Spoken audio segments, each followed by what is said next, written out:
The wait is finally over, and Bridgerton just made every single day of it worth it. Season 4, Part 2 of Netflix's beloved period romance, dropped with all the force of a long-suppressed secret, finally shouted across a crowded ballroom.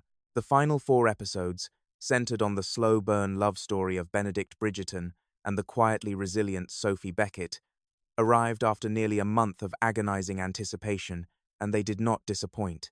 Scandal, unexpected loss, buried truths, and a gossip column mystery that has fans already pulling at threads have made this the most talked-about conclusion in the franchise's recent memory. From the very first scene of Part 2, the show made clear that Benedict and Sophie were never going to be a simple story. He was the untamable son of a celebrated family. She was a woman without the noble pedigree that Regency society demanded. Their love, undeniable as it was, carried a cost that extended far beyond the two of them, a union deemed scandalous enough to unravel the Bridgerton family's carefully maintained standing in the ton. The season leaned into this tension with remarkable intention, framing their relationship as a referendum on the cruelty of social performance itself.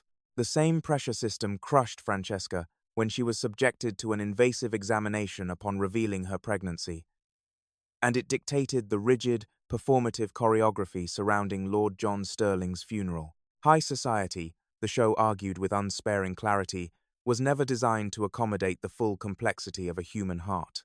Violet Bridgerton's arc across these episodes was quietly one of the most moving of the season. For a long while, she stood firm against Benedict's desire to be with Sophie openly, a position rooted not in cruelty, but in fear of what the ton would take from her family. It was only when she recognized in her son a version of herself she had long ago put away.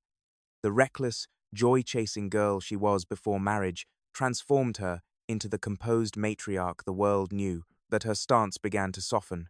She gave her blessing, and in doing so, she gave the season its emotional spine. Sophie, meanwhile, had reached her breaking point. Unable to stomach the impossible position she occupied within the Bridgerton household, neither fully welcomed nor entirely shut out by a society that would never see her as legitimate, she made plans to leave for America. It was Lady Penwood who accelerated the crisis, quietly maneuvering to force Sophie out of sight to protect Posy's reputation from any association with an illegitimate half-sister. What came next was the kind of dramatic pivot that Bridgerton has always done best.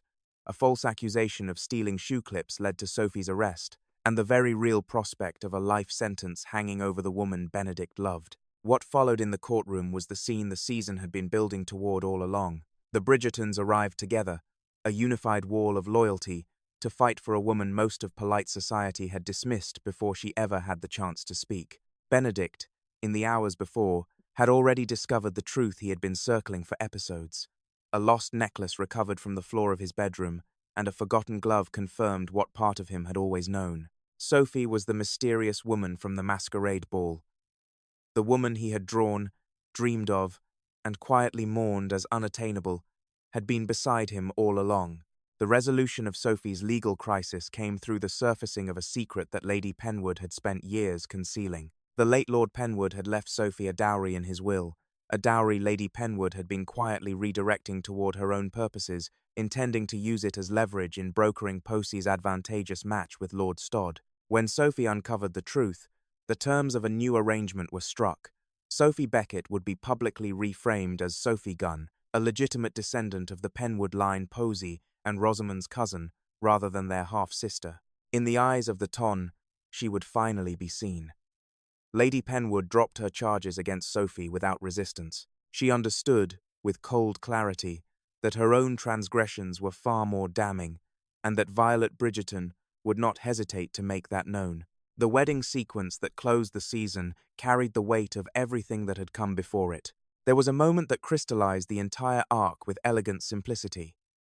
At the Queen's Ball, the string arrangement of The Night We Met began to play, and Benedict and Sophie found themselves on the same raised platform where, in the very first episode, he had asked her to stay, and she had disappeared before midnight could betray her.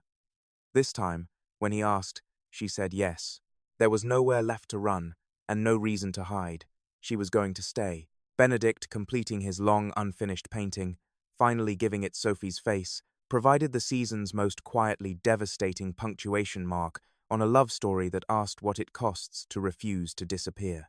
Lord John Sterling's death arrived without warning in episode 7 and reshaped the emotional landscape of the season entirely. Francesca's grief was rendered with an honesty that few romantic dramas dare to attempt. The paralysis, the guilt, the invasive examination she was subjected to while barely holding herself together, and the crushing loneliness of grieving in a world that expected her to perform composure.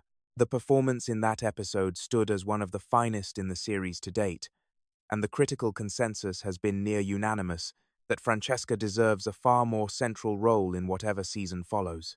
Michaela's quiet disappearance before the finale provided one of the season's most resonant emotional threads. Throughout Part 2, the show had been carefully weaving signals into her story.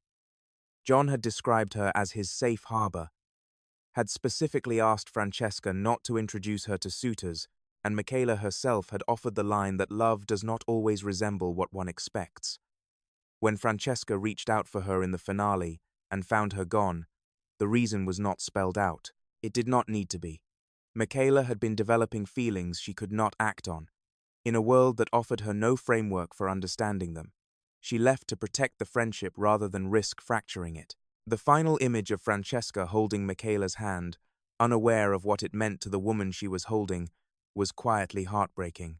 In the final moments of the episode, Lady Whistledown returned, but not as the woman viewers expected. Penelope Featherington, seen writing at her desk, confirmed to Colin that she was working on a novel, not a column. With a new Whistledown pamphlet already circulating, a question that may well define the next chapter of the series emerged. Who has taken up the pen? Two candidates have sparked the most conversation since the finale aired. The first is Miss Farley, a woman positioned repeatedly in the background of key conversations throughout the season, whose manner of speaking carries a noticeably different register than the polished voice Whistledown has always projected. The shift in the voiceover during the finale's closing moments, subtle but distinct, has struck many viewers as deliberate. Her return to the Featherington household, the very place where the original Whistledown operation was born, has only deepened the theory.